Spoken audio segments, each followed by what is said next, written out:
Hello అండి, అందరికీ మహాశివరాత్రి శుభాకాంక్షలు. టైటిల్ తెలిసే ఉంటుంది. ఈరోజు మహాశివరాత్రి గురించి చెప్పుకుందాం మనము. ఇది నేను పంచామృతం గుడికి తీసుకెళ్దామని చెప్పేసి రెడీ చేశాను ఇంట్లోనే. ఇది మా గుడి, మా ఇంటి వెనకాలనే ఉంటుంది గుడి. ఈరోజు మహాశివరాత్రి అంటే ఏంటి అసలు మీకు ఎవరికైనా తెలిస్తే నాకు కామెంట్ చేయండి. నాకు తెలిసింది నేను చెప్తున్నాను. మహాశివరాత్రి మన హిందువులకు పవిత్రమైన పండుగ కదండి, చాలా పవిత్రమైన పండుగ. ఈరోజు ప్రతి హిందువు భక్తుడు నిష్టగా ఉపవాసాలు, జాగరణాలు, బిల్వార్చనాలు, రుద్రాభిషేకాలు చేస్తారు. ఇదైతే ఖచ్చితం కదండి. మనం ఏం చేసినా చేయకపోయినా ఉపవాసం, జాగరణ అయితే ఖచ్చితంగా చేస్తాం. అందరి ఇంట్లో ఇది కంపల్సరీ నియమం. అసలు శివరాత్రి రోజు ఈ పవిత్ర ఆచారాలు ఎందుకు పాటించాలి? దీని వెనుక ఉన్న కారణాలను స్వయంగా పరమేశ్వరుడు పార్వతీదేవికి వివరించాడు. అది మనం తెలుసుకుందాం. ఇది ఒక కథ. ఒకరోజు పార్వతీదేవి శివుడిని ఇలా అడుగుతుంది, నాదా, మనుషులు చేసే అనేక పాపాలు వలన మరల జన్మిస్తారు.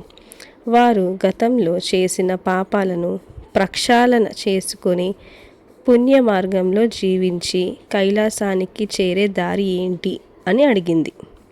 అప్పుడు పరమేశ్వరుడు, సరే చెబుతాను విను, ఇది ఒక మహాశివరాత్రి కథ అని చెప్పడం ప్రారంభించాడు. పూర్వకాలంలో ఒక అరణ్య ప్రాంతంలో ఒక బోయవాడు ఉండేవాడు. అతడు వేటాడుతూ తన కుటుంబాన్ని పోషించుకుంటాడు. ఒకరోజు వేటకు వెళ్ళిన అతడికి చీకటి పడే సమయానికి కూడా ఒక జంతువు కూడా దొరకలేదు. నిరాశగా తిరిగి వస్తుండగా అతడికి దారిలో ఒక సరస్సు కనిపించింది. అప్పుడు ఆయన అనుకుంటాడు, సరస్సు ఉంది కదా, ఏదో ఒక జంతువు వచ్చి నీళ్లు తాగుతుంది కదా, అప్పుడు మనం వేటాడొచ్చు అనుకుంటాడు.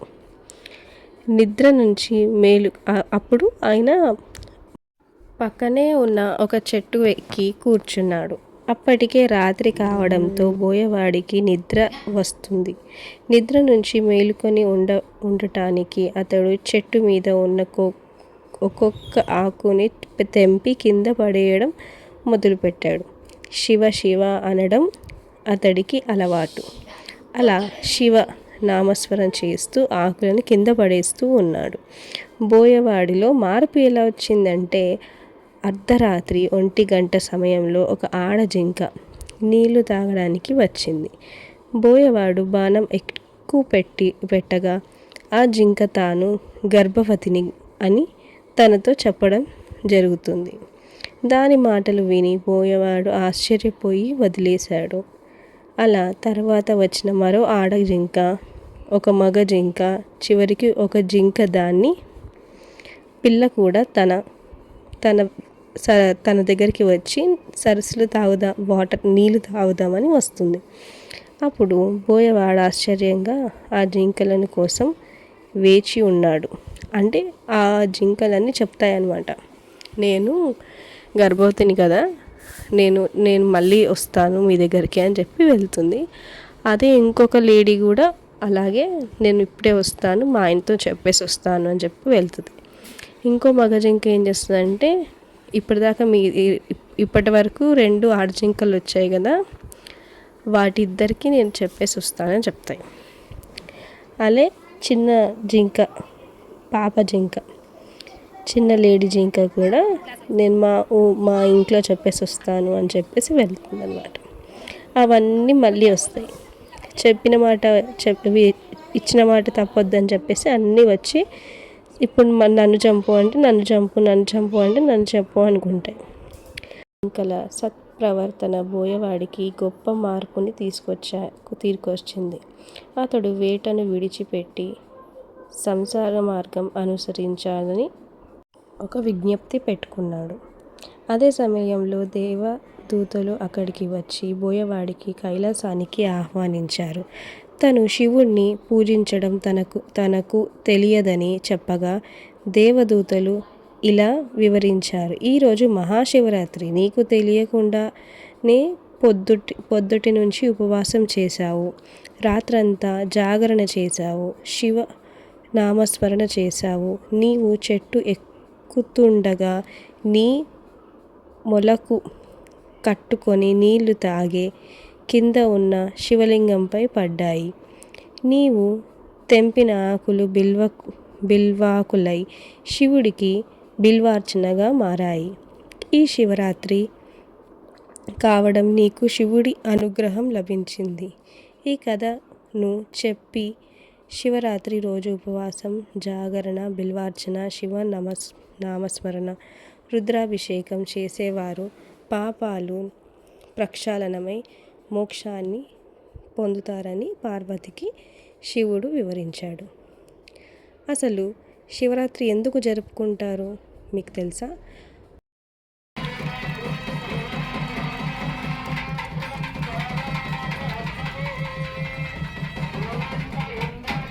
శివ కళ్యాణ మహోత్సవంలో సాక్షాత్తు పరమేశ్వరుడే వరుడు, సాక్షాత్తు శక్తి స్వరూపిణి అమ్మవారు వధువు, ఇద్దరు కూడా ఒకరి శిరస్సు పైన ఒకరు జీలకర్ర బెల్లం పెట్టుకున్నట్టుగా మన బ్రాహ్మణోత్తములు చేయించారు.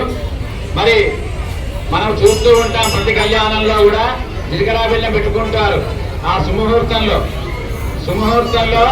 వధువులు ఇద్దరు కూడా ఒకరి ముఖాలు ఒకరు చూసుకోక ముందే జీలకర్ర బెల్లం పెట్టుకొని అప్పుడు ఒకరి ముఖాలు ఒకరు చూసుకోవాలి. ఇప్పుడు ఏం చేస్తున్నాం, మనం ఇద్దరు ముఖాలు ఫోటోగ్రాఫర్ చూస్తున్నాం. అలా కాకుండా పరస్పరం ఒకరి ముఖాలు ఒకరు చూసుకోవాలి.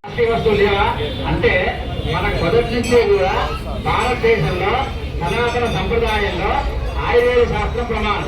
అంటే చెట్ల నుండి వచ్చినటువంటి మందుల్ని మనం తీసుకున్న ఔషధాలుగా ఓషధీభ్యోన్నం అన్నా పురుష అన్నారు. ఇప్పుడు చూడండి, బెల్లము చెట్టు నుంచి వచ్చినటువంటి చిలుక నుంచి వచ్చింది, అలాగే జీలకర్ర కూడా చెట్టు నుంచి వచ్చింది. జీలకర్ర బెల్లము రెండు మేళనం చేసి చక్కగా ముద్దలాగా తయారు చేసి శిరస్సు పైన పెడతాం. ఆ తర్వాత జీలకర్రను బెల్లాన్ని విడదీస్తాం. మనం విడదీయలేం కదా. అంటే ఆ బంధం ఎలా దృఢంగా ఉంటుందో ఈ వధువుల బంధం కూడా అంత దృఢంగా ఉండాలి. ఆ శిరస్సు ఇక్కడ నాడీ మండలం అంటాం. ఏ ఆలోచన చేసిన ఇక్కడి నుంచి ప్రారంభం అవుతుంది. ఈ మెదడులో 7,000 నాడులుంటాయట. బ్రహ్మ విష్ణువు తమలో తాము గొప్ప ఎవరని గొడవ పెట్టుకుంటుండగా వారి మధ్యలో శివుడును ఒక పెద్ద అని అంతం లేని అగ్ని శివలింగంగా ఆవిర్భవించింది. ఆ రోజే శివరాత్రి. అందుకే మనం ఆ రోజు శివరాత్రి జరుపుకుంటాము. అదొక కథ. ఇంకొక కథ ఏంటంటే శివ పార్వతుల వివాహం. శివ పార్వతులు అదే రోజు వివాహం జరుపుకున్నారని మనకి పురాణాల ప్రకారం ఒక కథ.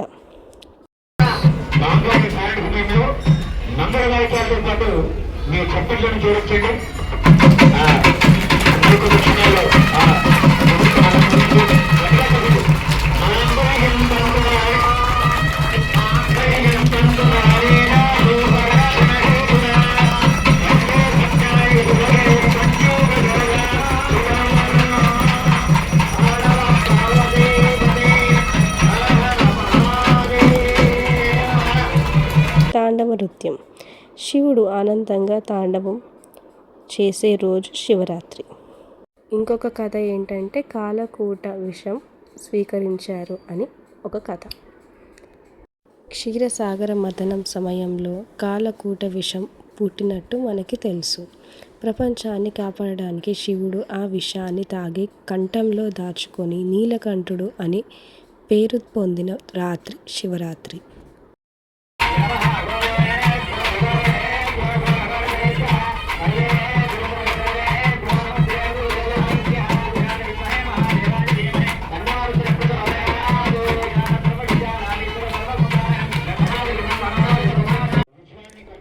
ఈ అన్ని కారణాల వల్ల శివరాత్రి శివుడికి అత్యంత ప్రీతికరమైన రోజు. అందుకే ఈరోజు భక్తి నిష్టలతో పూజలు చేసేవారు శివుడికి అత్యంత స్నేహితులు అవుతారని ఈ కథలు చెప్తాయి.